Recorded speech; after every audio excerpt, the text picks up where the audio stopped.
Welcome to the Inner Den.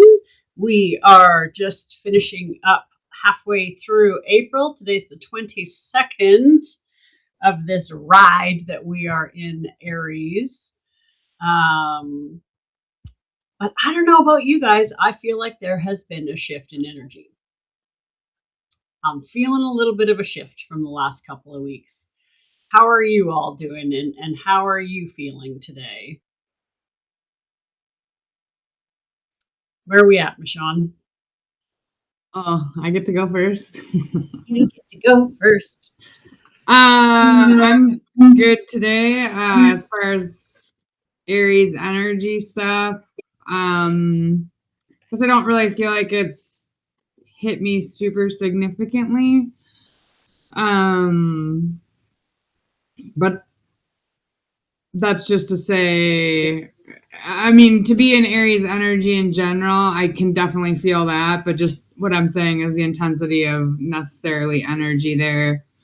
And then I think I've been looking a lot at just the Uranus shift and looking back at the last time it shifted. So really looking at what's transpired between 2018 and now, and the even the section before that, the 7 years prior to that.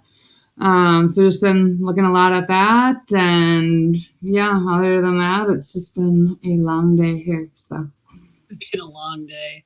yeah. Interesting that you brought up the 7 year cycle. Going back to that, I too have been sitting in that 2018, 2019 timeline and what was going on then, not only personally but collectively. And in our community, we were hot deep into our apprenticeship then, right? So there was some, yeah. Yeah, it actually kicked off in 2018, and then I guess that's been the other thing that I just found out about this morning is what happened yesterday there, and so that's all been like, all right. Yeah, and let's bookmark that because I do want to come back to that. Sure, yeah, for sure. I think there's some significant things with that. Yeah. Let's touch base with Anne Marie because we missed you last week because of your move. How are you doing? And look at how empty it is behind you. Yes, empty everywhere, right? Yeah. Actually, I was meeting my nephew who was coming through town last week. And I drove all the way to Winfield, which is about 20 minutes towards Kelowna. And he's like, oh, we got called away. So the next day I went, okay, we'll just try again. I mean, he lives in Ontario, so we're going to do our best. So we had a really nice visit last Thursday. So that was really good. He is 28 years old, so that's hard to believe that even happened. That's even a thing. But we had a really nice visit. He's a nice kid. Yeah. He's working on getting his helicopter pilot. He's taken the course and he's able to do it. I guess now he has to get a certain amount of hours or something in before he can be a lone pilot. And he's got a good job right now, so that's good. And my move is going very well. I'm just puttering on the last few things. The big truck comes on Friday to take the couch, the dining room table, the bed, my Stairmaster, that all the big stuff, and then I'm in. But I don't have internet until so I'm going to leave my office stuff here because I can pack that in my car, but I won't have internet there until I think Tuesday, unless I get a call saying they've got space for me. So whatever. It's not how cool. How cool is that to have a space that doesn't have internet to kind of nest into for the weekend before normal life catches up? Like there's an opportunity. Yeah, exactly. And it's kind of funny because my friend Taryn was just kicked right off of all her platforms. I think she was kicked off. Yeah, I think she was kicked off LinkedIn a while ago. And but yeah, recently it was Facebook and Instagram, and I'm not sure what else. So she has no profiles anywhere. So yeah. So maybe it's a good thing to get used to not having internet. Mind you, she has internet. She just doesn't have the social media. But more and more people who are speaking their truth and speaking truth are getting shut down. Mm-hmm. Well, One. back in the early days of early 2020, I think she got 30-day penalties at least 10 times. Yeah. A lot of people did during that time. Yeah, Yeah. probably more than that. I don't know. But yeah. And as we can see, Christina is back home. How are I you am back doing? home. Good. So I drove home 2 days ago. We had a very laid back visit, a lot of just resting, relaxing. But Sleeping. I'm still, yeah, a lot of sleeping. I'm really still glad I went. It's just nice to just be in some different energy and, Mhm. to be there to support you with what you were going through, and also to have that reciprocal support. Just to be, and just in a safe place, and not that home isn't safe. That's not what I'm saying, but just in a very supported environment, and yeah, just to be able to take some downtime and relax, and yeah, it was just really nice. We didn't do anything big. Yeah, you did. You helped me move one day. One day, maybe 1 hour, and you let me carry cushions. So I've lost all my strength right now. They're like, here, I think you can handle this. Thanks. And I wish it wasn't true, but it is true that that's about what I can handle right now. And that's Um, okay. Thank you for that. but yeah, it was really good. I still have good days, bad days. Today was a better day. And yeah, it did take a while getting home because there was some construction between Revelstoke and Golden as usual. You And always so seem to get it. I do. I didn't see it at all coming there. And I was like, oh, it's gone. Coming home, sat for probably a good 45 minutes. So, yeah, but it's just been nice. Yesterday was a down day as well, and slept a lot, didn't feel well. Today I had some more energy, but decided not to abuse that energy. So Good for it's you. been a good day. Well, that's the thing. Once you start building the energy, then your racehorse wants to go again, and Right. I And then I'm experienced down that for 2 days. exactly. And so I too did a whole bunch of stuff today. I had a big energy splurge this morning, and thought about that. No over, just Yeah. do what you got to do, and then rest, and really honoring our body and the overs.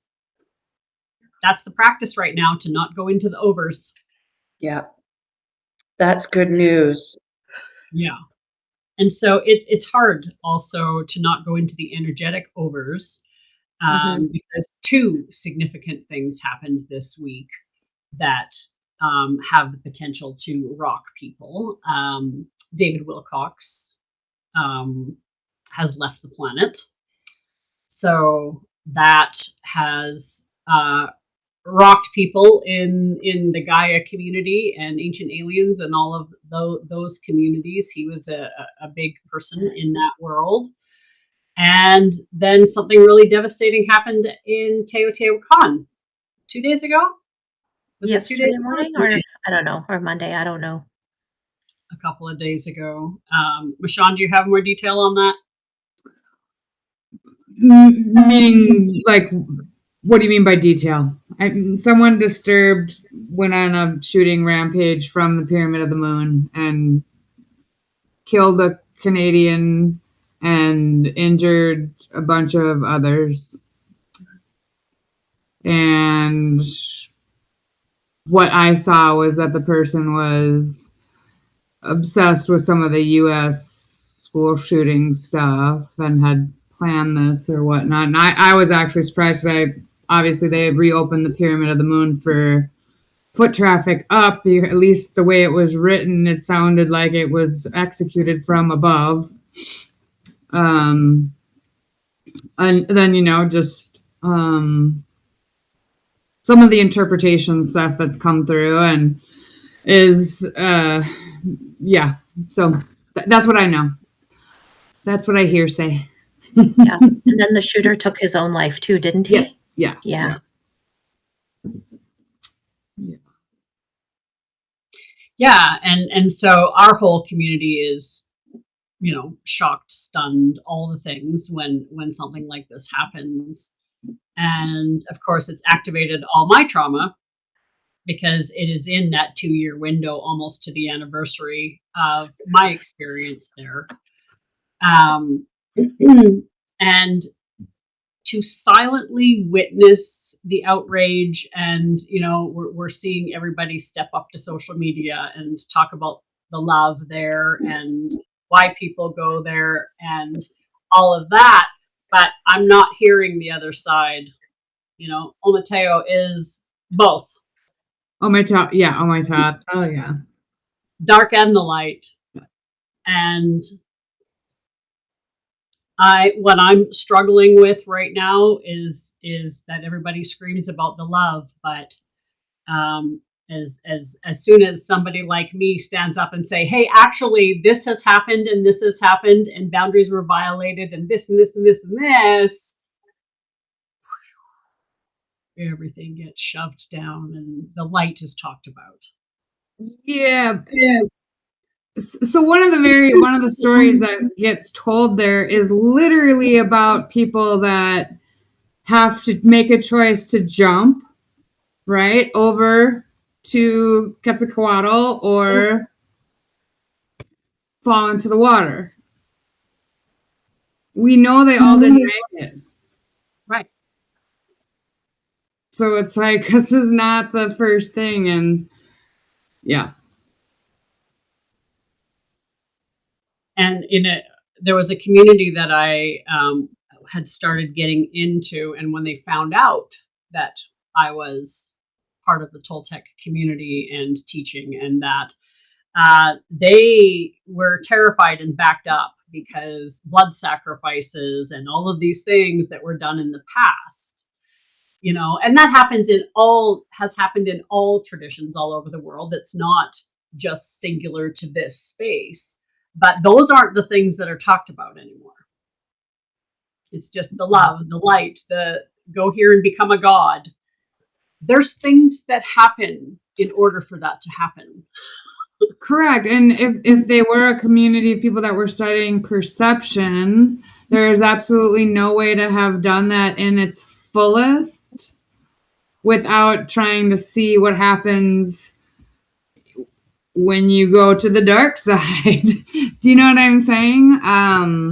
Like in even some of the, obsidian mirror stuff, I'm sure could be perceived as going into shadow or exploring the dark. And that's not to say an excuse or it's great that it happened. That's not the point of bringing these things out or to the surface, right? It's just to say that these places of power or high energy or that are on ley lines or whatnot, it's not all energy that was built on pure white light, And it still exists there. Mm-hmm.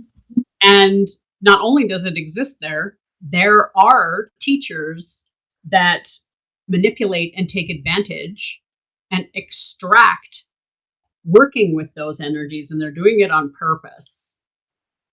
Mm-hmm. And it's not just there. I'm talking spiritual sites around the entire globe, but because that is where most of our personal experiences have happened, I feel that we can speak to it because we've experienced it. We've witnessed it. We've seen it. I'm still 2 years later recovering from it,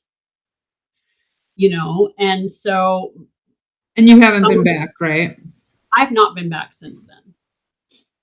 Right. And because there's some questions I need answered before, we always talk about how important it is to create a safe space, create that container for people to do the work.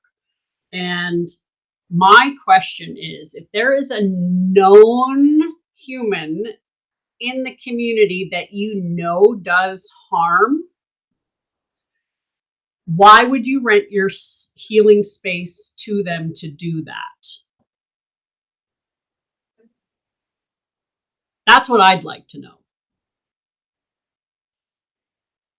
And how come nobody's holding these people accountable for these kind of things when it's a known pattern and they know they do it? I personally would not allow somebody like that into my space. There were coaches in the gymnastics world that I would not allow in my gym. So my question is, where's the accountability being held when people know this is happening under their roof? This is again speculation and a guess on my part is going to be, well, if you've got a teacher that is able to fill their retreats and still fill their classes, I'm guessing there's some faith or trust that, there could be, because there's always a couple people that just don't resonate with it, right? And kind of go home or leave the group because it's just not, the work's not for them and it doesn't speak to their soul or for them to go deeper. So, and I know you've seen that and you've seen people come in and then they're like, yeah, no, Toltec, no. So it could be part of that. I mean, it could be, people still have to make money. And so you either choose to, you may be at a choice point between, do I make rent and groceries this month and rent to this person, or do I not make that and still maintain my moral, ethical thing? But because you are in Teotihuacan and it is a study of perception, I could also see them being like, well, this is my perception. This, you know what I'm saying? And playing with just the perception piece and the theories and philosophy of Teo in general. Yeah, and that's where I get stuck. And that's why I haven't been back, because it's so easy for them to minimize abuse there because they just hide behind the philosophies. And yeah, the newbies that say, oh yeah, this isn't for me, and walk away, sure. But the ones that have been there for decades, yeah, it's a different story. And when there is assault involved and assault has happened, at what point is their responsibility on that? Is that those people that are hosting? I know in the gym world, it would be the responsibility would rely on the host. So these are kind of the things that I've been licking and chewing on. And where are the boundaries? Right. Where are you giving your soul away to allow predators into your space? And if your whole business is built on serving predators, are you serving the light? Yeah. So, there's some things to sit with. And I think with this incident, this Canadian woman being shot and killed on the same place where I was energetically murdered, like that's how I feel. That's my truth. Within almost the same week of when it happened to me 2 years ago, that pattern matching does not feel good in my body. It doesn't. And so the questions are up again. And instead of just internally, I'm asking them externally now as questions. And can we do better? Can they do better? Our boundaries, should they be enforced? They're making lists I don't know if you've seen, like, from this Grape Academy thing that's been going on with the men, and now all these women are starting to make a list of men who have harmed them, and they're up to, I think the last time I saw was like 35,000 people have been named already. Okay, so I'm just gonna, I'm gonna, whether you call it devil's advocate or what, I don't know what this whole grape thing is. I do want to call,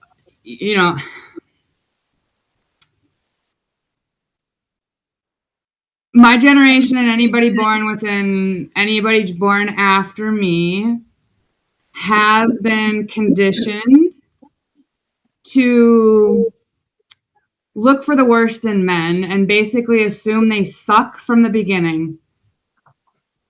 And that is bullshit. I'm sick and tired of it. Like, seriously, men are not fucking awful. I like men a lot.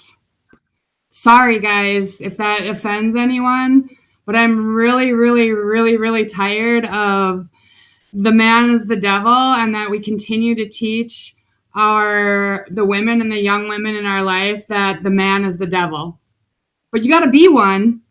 You better step up and be one. But all those other men are the devil, and they can't be anything that they do masculine wise is toxic. I've like had it with that bullshit. Like, I've even seen some stuff with, the shooter at Teo, it's all an attack on the feminine. Dude, he was mentally ill. He was mentally ill. Yeah. This isn't about the feminine. Yeah. Like, it's not about that at all. And so, so if they're making a list, I hope that it's been very well guided, and that, the women that are accusing these men, truly feel like they were abused. And I just feel like, a man whistling at you or catcalling you, I'm sorry, I don't count that as sexual abuse, and I don't feel like you have a case to put that man on a list. I don't. Well, there's a difference between calling you a name and graping you. And what did you call it? If you use the word, you get taken off social media. This is why that's why they're calling it grape.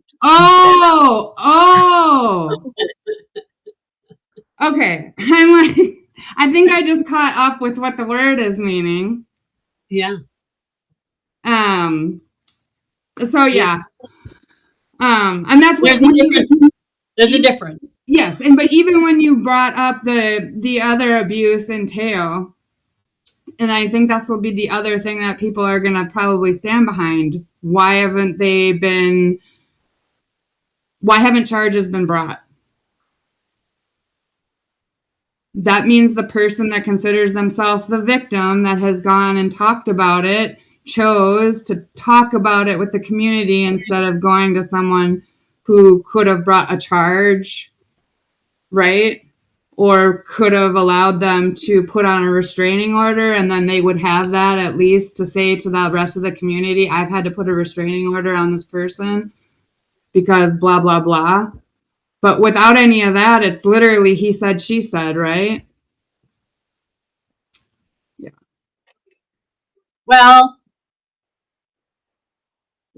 yes, and because a lot of mine was public. Okay. But what happened that night was between him and I. But he's already admitted it to me and apologized and tried to work through it. So the admission has already been there. So, but this is what 2 years of CPTSD looks like from dealing with something like that. Yeah. It doesn't just happen overnight. You know how blown out you get in those spaces, even when something traumatic doesn't happen. Right. Then add physical and sexual assault to it.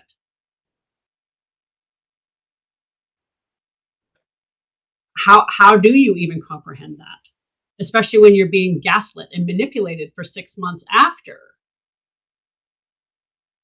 Right? Because heaven forbid the mask come off and the narration of the story change. So, that's all of that has been reactivated since the community is exploding around what happened 2 days ago.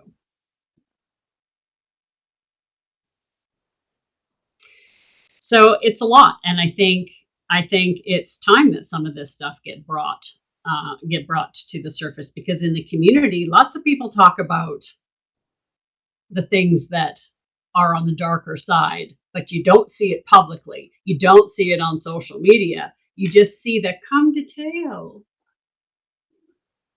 Well, and I think also what happens, I know that I can have found myself maybe, say, complaining or frustrated or triggered by a teacher or something, right? But then I'm usually like turning that back around to be like, why are they triggering you? And I think the nature of the work probably supports that, even in the situations that you're talking about, right? Did that really happen?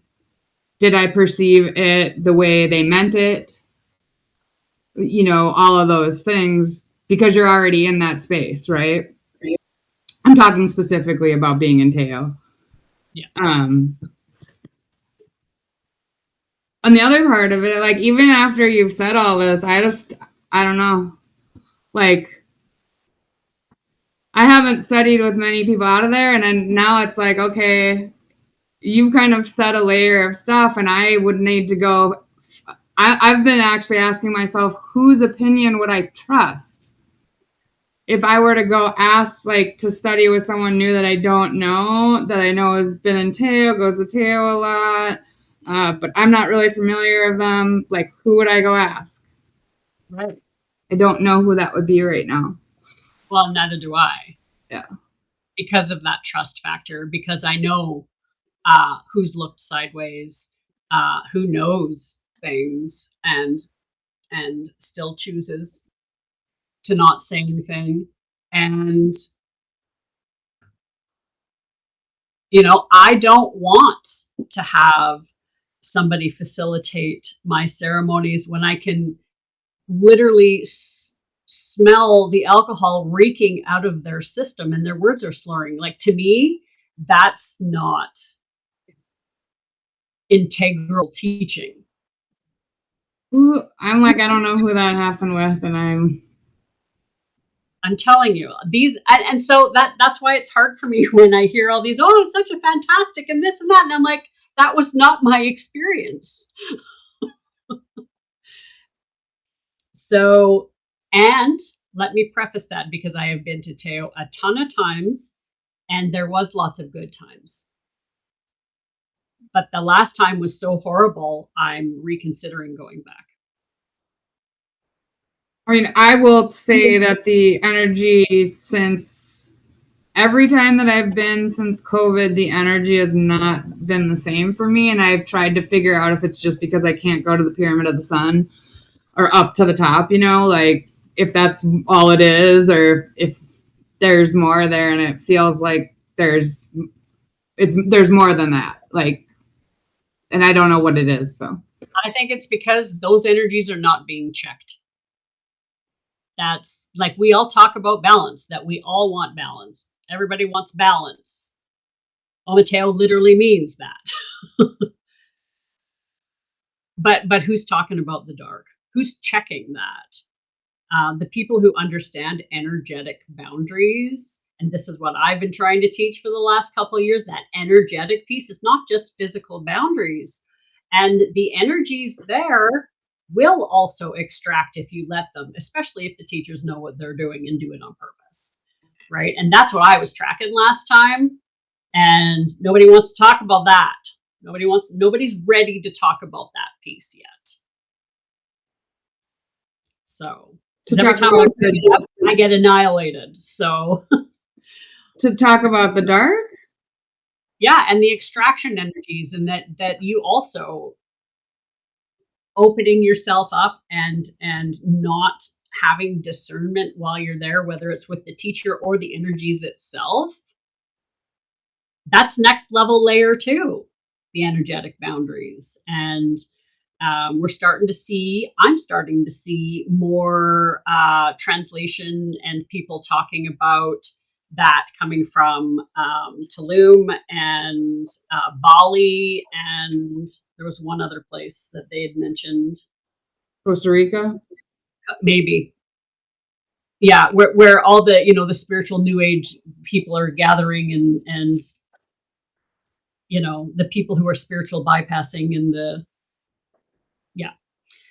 they're starting to talk about energetic boundaries and how extractive it is, because a lot of people don't understand it's even happening.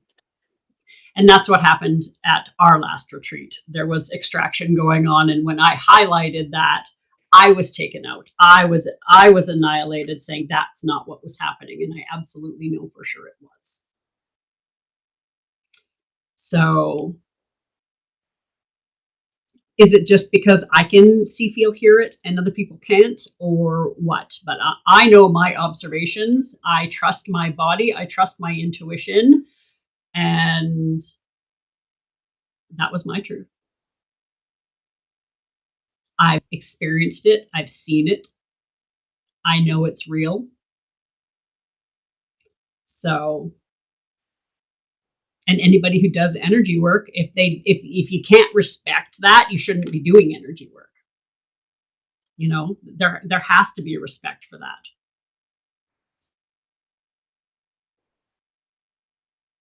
Yeah, I can tell you that I've gone to a healer in Teo, and when I got home, I actually had my person that worked on me energetically all the time specifically ask if she could go look for a seed and have permission to remove it if it was found. She said often they leave a seed, and it's so they can, and she did find a seed and removed it. So you know what I'm saying is true. Yeah, but I didn't. This was like you know what I mean, because it was just a healer, like, so I didn't think of it the same way. Because it wasn't the through the retreat kind of thing. It was an optional extra. Exactly. Yeah. And if it's the same person that I went to the optional extra, I would never let that human put his hands on me again. So, just saying. And, even, bringing Christina and Anne-Marie, even in the Reiki, what are some of the first things we talk about? Consent. Consent and protect yourself. What was this? Consent and protect yourself. Oh, protect yourself. Right? Like, because Anne-Marie just finished her Reiki Master with me, right? So what are some of the things you can remember from talking about energy work and what you need to do? You're muted there, love. Me? Yeah. I am so far removed from that at this instant, I don't even know. Fair. Christina, do you have anything? Anything more? Yeah.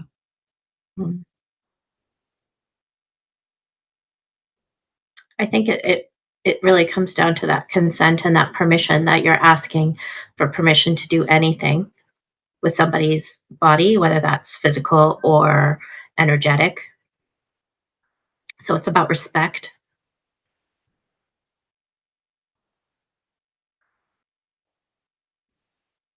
Can I ask a question? Because I'm not a Reiki trained person. I've had Reiki done on me. So if I was on your table and I was like, oh, let me see if I can feed off their Reiki, like if I could try and I know you're already working on me, but could you do some like do you have to protect yourself from that kind of like vacuum? Does that make sense? Yeah, you do. So I think of it like what you're describing came to me like a siphoning.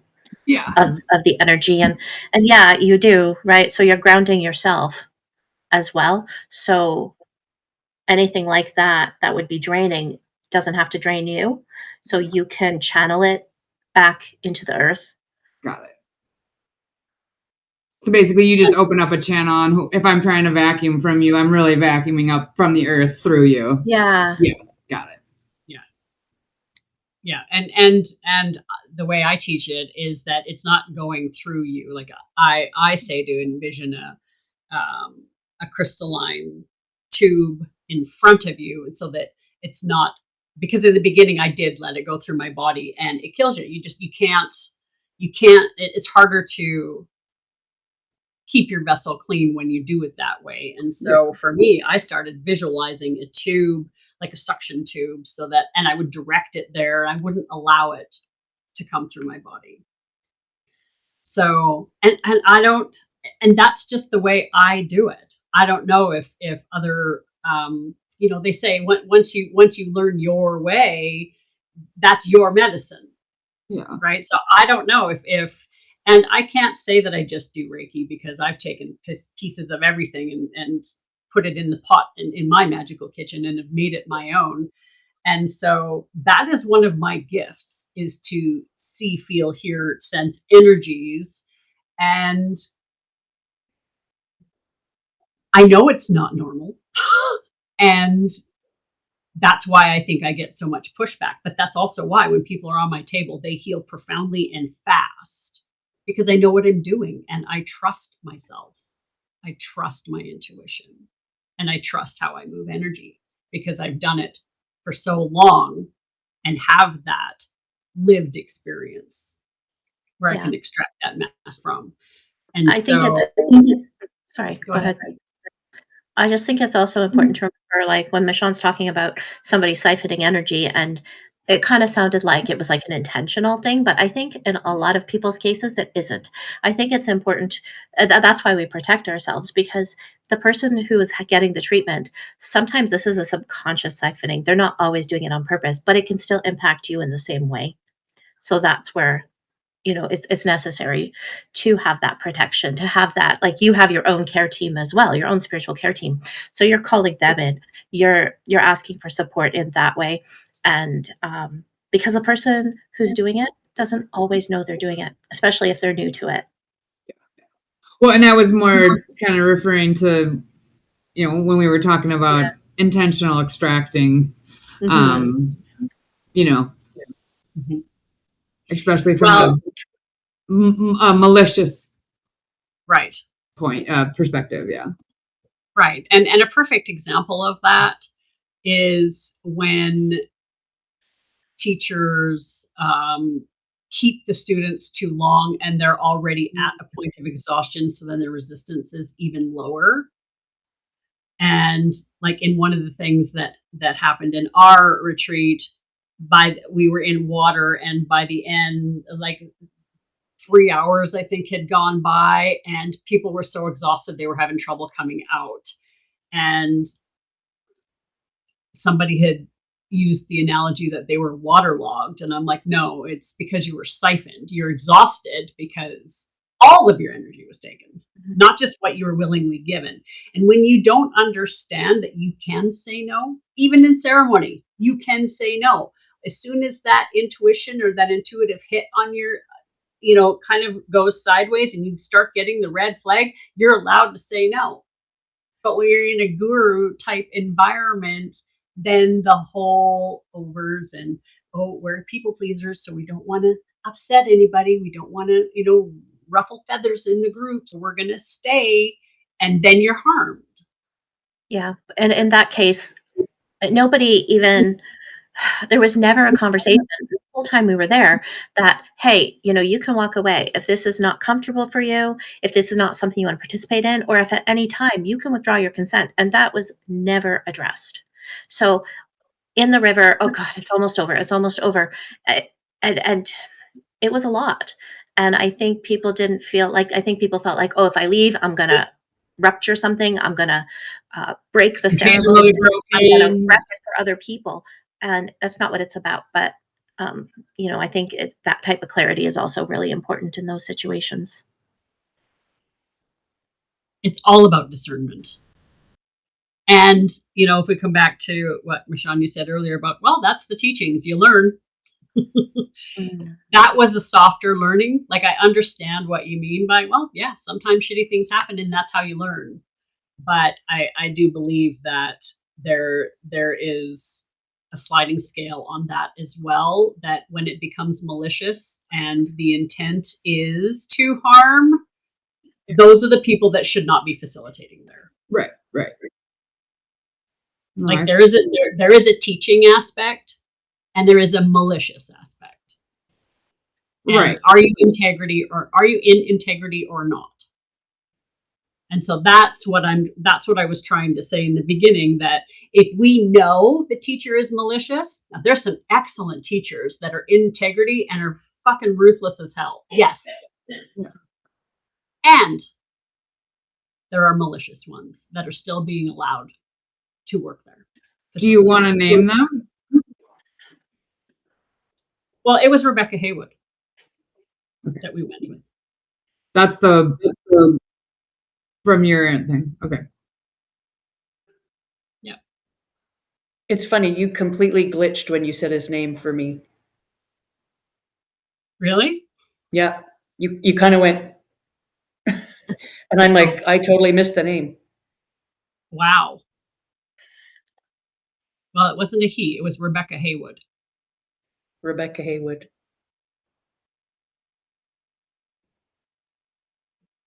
So, lots of teachers I'd recommend. Certainly will not ever recommend her. I'm still dealing with it 2 years later.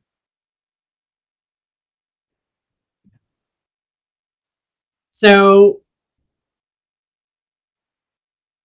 we'll see what happens after I finish healing and what I decide to do. Because yes, there still are the options that I can take, that I have looked into, that I have, and she was already told to not come near us or we would sue. So, like, there has been boundaries put in. Us being you and your ex? Okay. Because that's when he was still playing the victim, saying that she assaulted him as well. Okay. But now he's retracted that and said that he has no problem with anything that happened during that week, including assaulting me. So it still continues. That's why I'm doing these neuropsych assessments. That's why I'm still struggling with what I'm struggling from, because the moral injury was huge. Yeah. And I just don't have the capacity to go as fast as I would like to go with this, because clearly I would like it to be over as well. But he was not wrong when he first dropped me off that I couldn't live without him. He wasn't wrong about that. Now, a year and a half later, I'm like, yeah, you're right. I do need help, but it certainly isn't from you. So.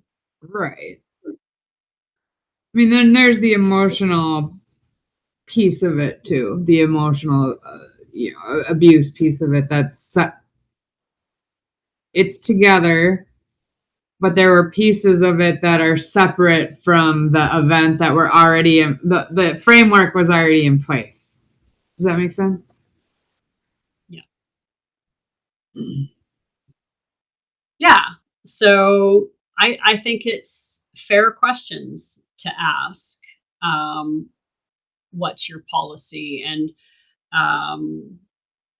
for retreat hosts or people that rent out their facilities, is there a policy, and what does that look like? Because we've all been told to trust and respect because these are the people that are teachers. Like you said, who do you trust to give you a real, authentic recommendation. And I'm guessing you were staying at the Dreaming House during that. You were not. Okay.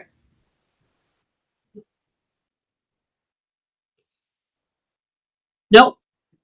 Where were you staying?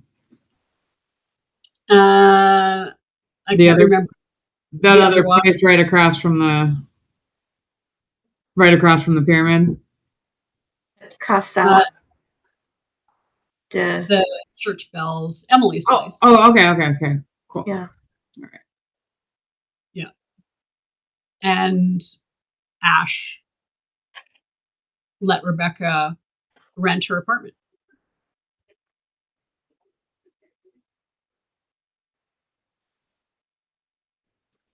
So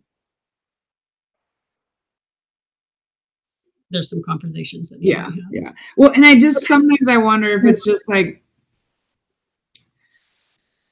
not to make the analogy, but right, like if I was in the bookkeeping field or the sales field and I go to a convention, there's going to be some shitty salespeople there and there's going to be some good salespeople there. And, how much of this is just keeping the network channels open versus true alignment? Does that make sense? Like, I don't know though. That's pretty That big. helps But me because this is so, I've not done anything like this except at Tulum. So I really don't, I would go with an open mind and an open heart, but I would also, I'm guessing that I would feel whether I should leave or not. I don't know. I have no idea. But I'm always going to assume the best. So But I think what Michonne said too about it, like it's a business. And that's what they're doing first and foremost, some of them. yeah. It's about the money. Yeah.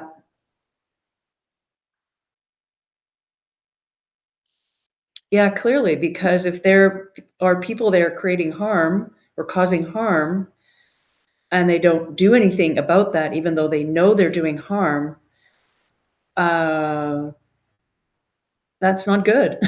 That sounds so simplistic, obviously, but But I don't understand.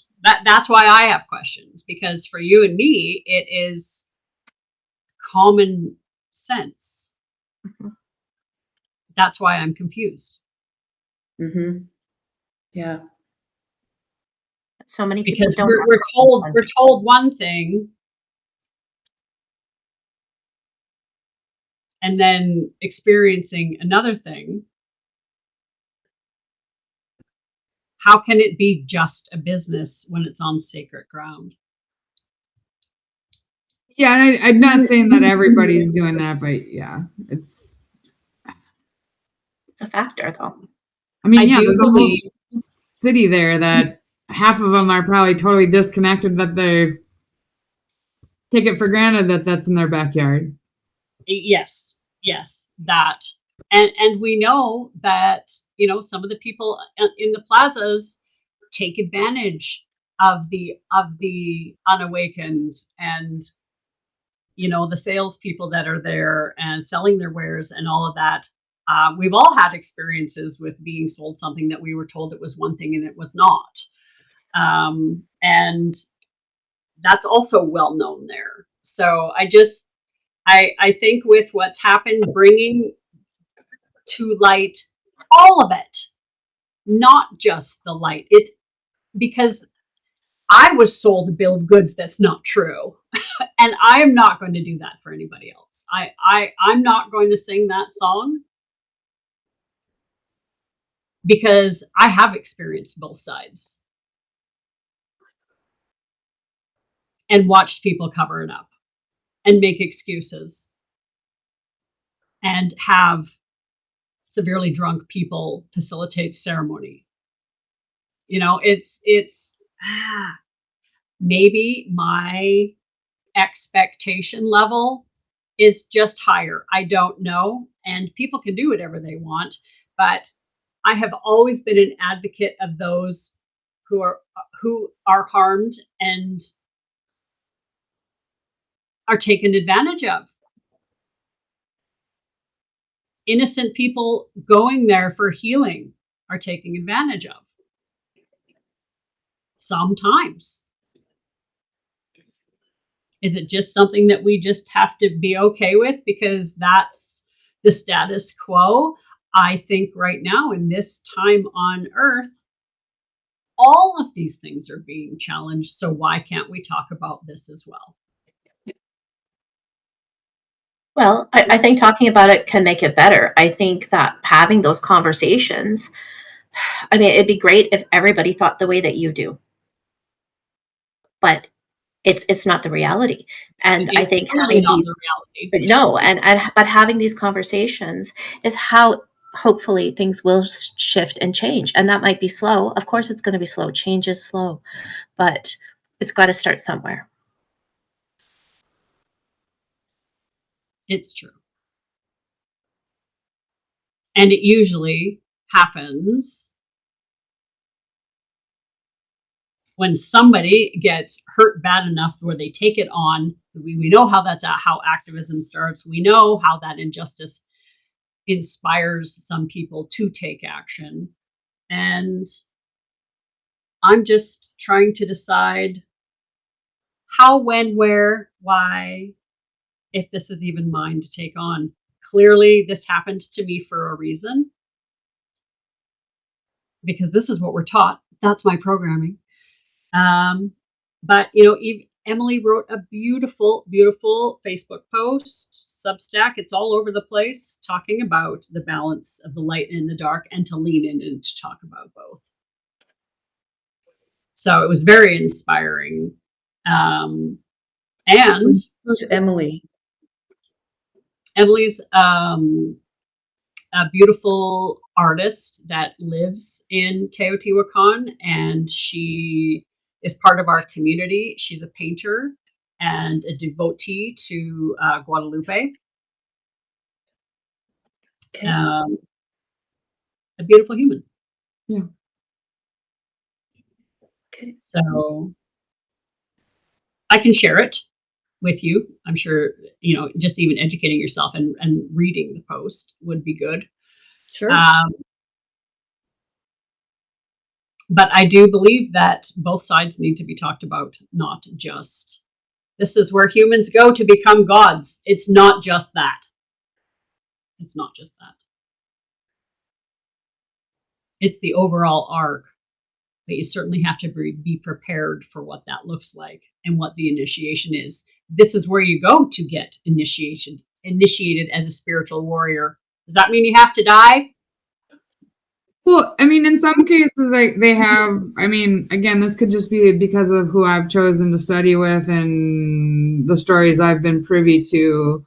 But I've heard stories there about them coming over and basically dismantling Teo and ripping him apart and massacring and why you've got the separate lineages and why some of them went up into the mountains and some of it's lost and still being found and all that kind of stuff. But I guess that's not exactly what we're talking about here. It's more the everyday, right? Well, I think it's important to bring up. Yeah. I think the history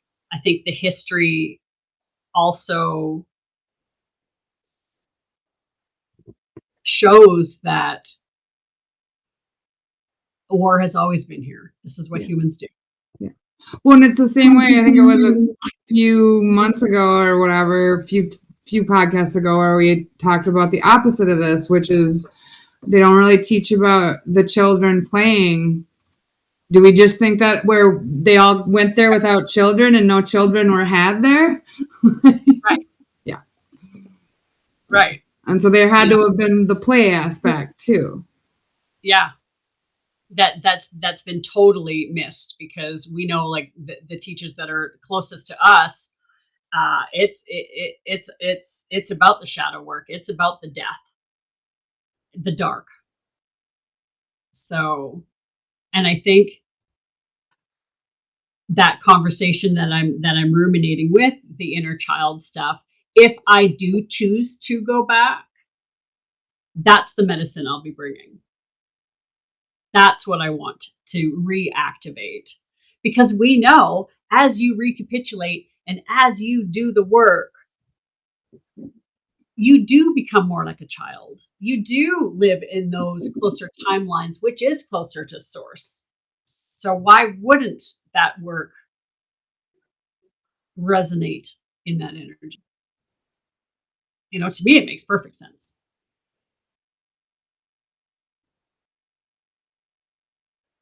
So it'll be interesting to see. Well, look, and even at Emily's place, while you're sitting there having lunch, the school is right there, and the kids are out playing, and you're hearing children there while you're in your retreat, because the school ground is like right outside the kitchen. So leading into our own inner children.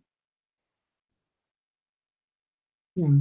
But I'd also am thinking about how protective Alberto gets about where you choose to go when you're off the grounds, how you choose to travel,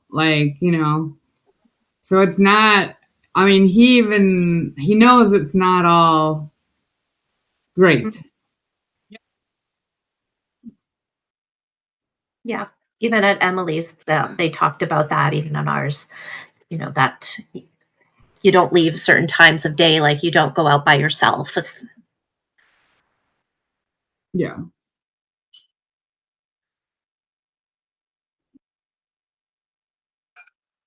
Well, and I think that's the other piece, right? We go there for healing and we expect it to be this place of love and light all around us, and we forget that we're just an hour outside of Mexico City, and this is like just being in a suburb where you live, right? Like to everyone else that's there.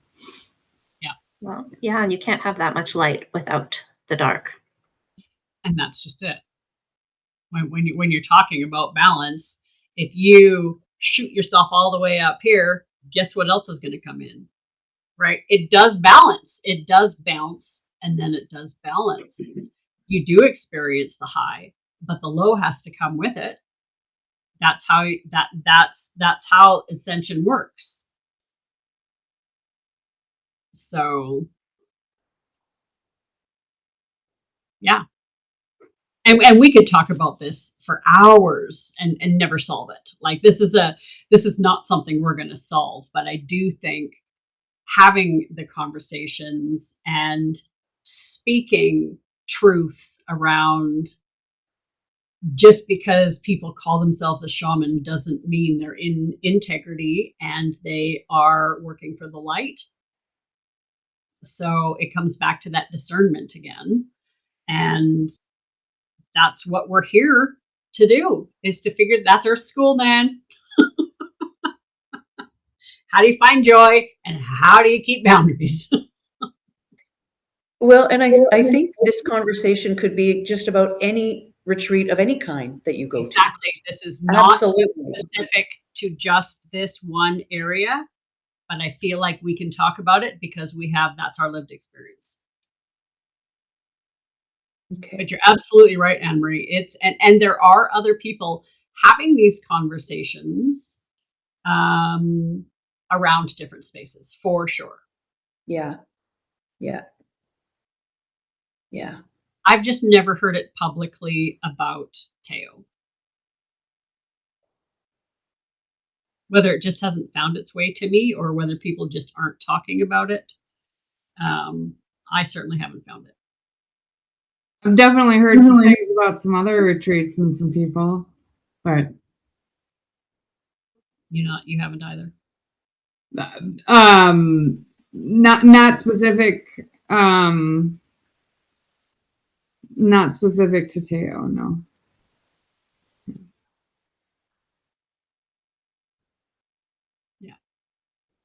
Yeah, it stays in the small social circles. And I think the piece that really this will be the last piece I share about this. To go through that whole experience, to go through the whole experience and come out the other side and have one of my teachers say, yeah, sucks for you. You should have never been there in the first place with her, la, la, la, la, la. And I'm like, well, if you knew that and you're just sitting over there watching this happen to me, knowing it was going to happen, I would never do that to somebody. I would at least give a heads up and say, hey, just be careful. Like, even if it's just like, I know people need to have their own experiences. Right. But if there's a known pattern in the community that has happened for decades, at what point is it your responsibility to protect your people? I've actually had a situation recently where someone popped up at a place where I knew a bunch of people, and I was like, oh, how did that person get there? And I knew some things. And of course, years have gone by. I don't have any idea how much growth this person has gone through. And so I very carefully was like, I saw so and so is with you here. I know them from this. Just want to say, watch yourself and just be careful. That was all. That's integrity. That's what I would expect. Yeah. That's what I would do. Yeah. But when you have teachers that have been in the business for 20, 30 years, and then they say that to you afterwards and watched you go through it and then went, dummy, shouldn't have done that. You know, it's so there's a whole bunch of things that have me trying to figure out how to navigate this space, because like you said, who do you know to even ask for recommendations when the people that you thought had your back do that? And still leave the place, like the space that they're a different person now, or they've repented. The exact words were, she's a fucking bitch and a black witch. Those are strong words. I'm like, you didn't think that perhaps you should tell me that before? Yeah. So the betrayal happened on many levels, not just with my ex, not just with her, but with teachers in the community. And not just the ones that were present, ones that watched from the sidelines and then shamed me after. The Ruizes advocate for this woman? Oh, no. Okay. Absolutely not. Just was curious. They had nothing to say, but there was insinuations made afterwards, but nothing that would hold them accountable. But she did live with them for 6 years. She was Mother Sarita's apprentice. So I went to her because she had grandma's medicine. Got it. And that's why I went. But nobody warned me, including them. So no, they didn't get involved, but they certainly didn't stop me either. But they weren't the ones who said it. Yeah. So yeah, I can feel the vulnerability hangover coming already, because we're not supposed to talk about this stuff.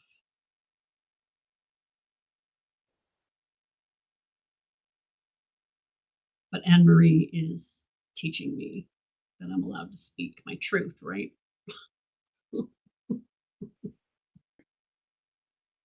What was that? I'm teaching you what? To speak my truth. And not give your power away. Exactly. Yeah.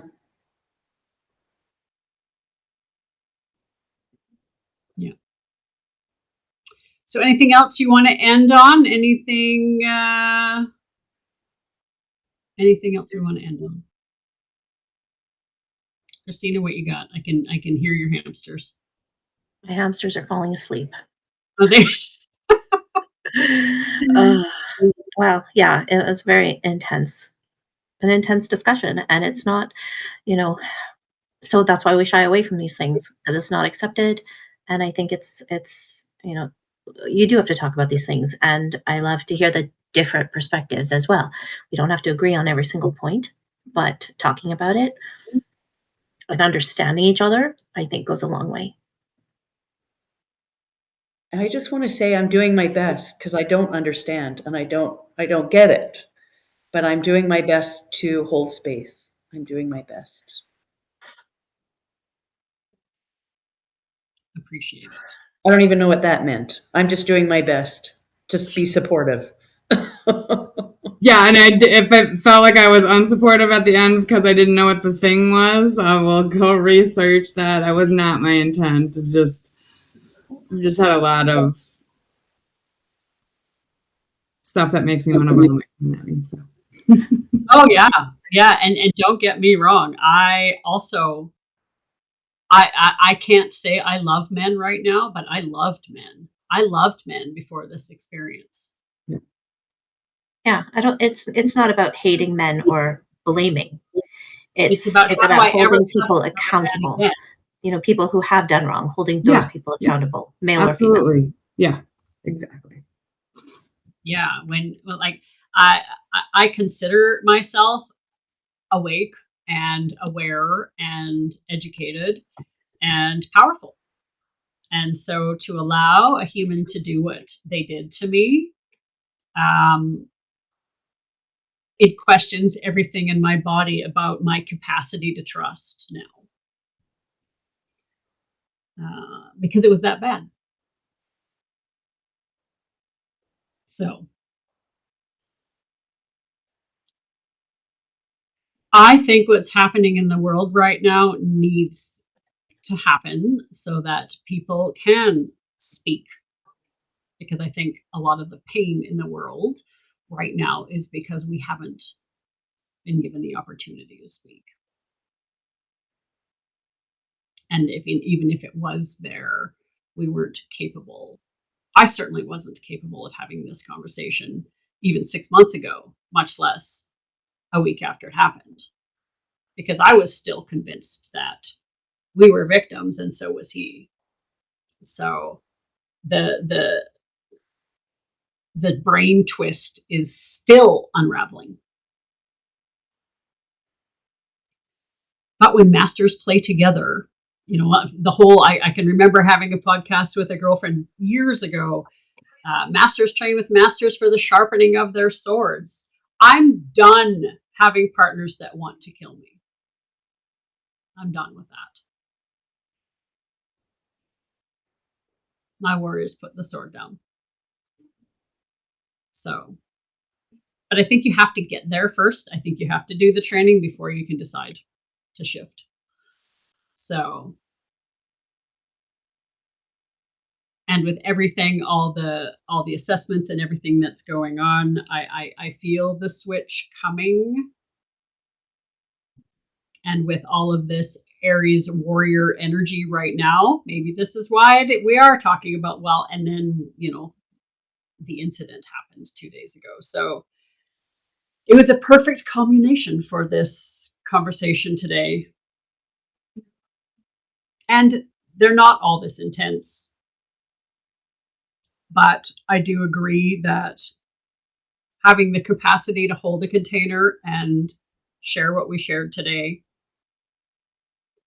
even when there was differences of opinions, we all still love each other. We all still respect each other, and there's still integrity. And I don't feel scared to ask any of you questions because of the rapport and the community and the container that we've built for each other. Yeah. Yeah. That's how you start rebuilding trust. Yeah. And that takes time too. So Yeah, definitely. very grateful for you guys and grateful that we could have this level of a conversation and come out the other side with love. That's what matters. Mm-hmm. That's what matters.